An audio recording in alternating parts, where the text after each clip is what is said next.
Почитувани сограѓани, драги и сакани кавдарчани, ве повикувам утре на голем народен митинг на 30 септември во 20 часот на градскиот плоштад, каде ќе има обраќање премиерот на Република Македонија господинот Зоран Заев, јас како кандидат за градоначалник и носителот на советничката листа доктор Виолета Димитрова. Голем народен митинг на кој што ќе ја презентираме нашата изборна програма и на која што ќе ги кажеме нашите идни цели и задачи кои што сакаме да ги реализираме идните 4 години како власт во локалната самоуправа на општина Кавадарци.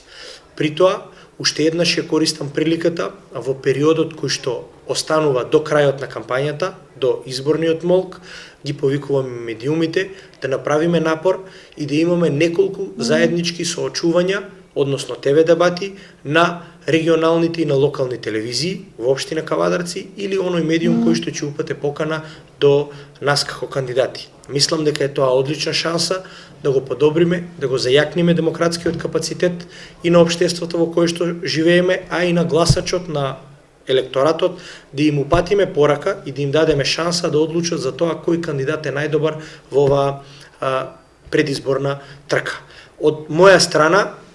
официјално, и тоа веќе сум го кажал неколку пати претходно, ги давам сите можни гаранции дека нема да се служам со лични дисквалификации, лични навреди или било какви подметнувања во текот на таквото телевизиско соочување. Моја единствена цел и во оваа кампања и во сите претходни кампањи и понатаму во политичкиот ангажман ќе биде да ги представам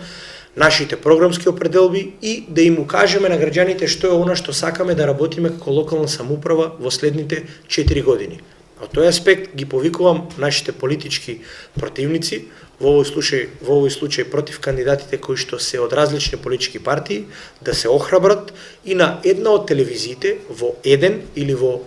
неколку организирани такви телевизиски соочувања да бидат дел од нивната промоција, а не од нашата промоција на изборната програма која што треба да ја презентираме пред граѓаните. Со тоа укажувам на тоа дека мора да го подигнеме и степенот на политичка култура, но на некој начин и да им овозможиме на граѓаните преку тие соочувања да имат појасна слика за тоа кој е вистински избор за градоначалник и за мнозинство во Советот на општина Кавадарци. Благодарам.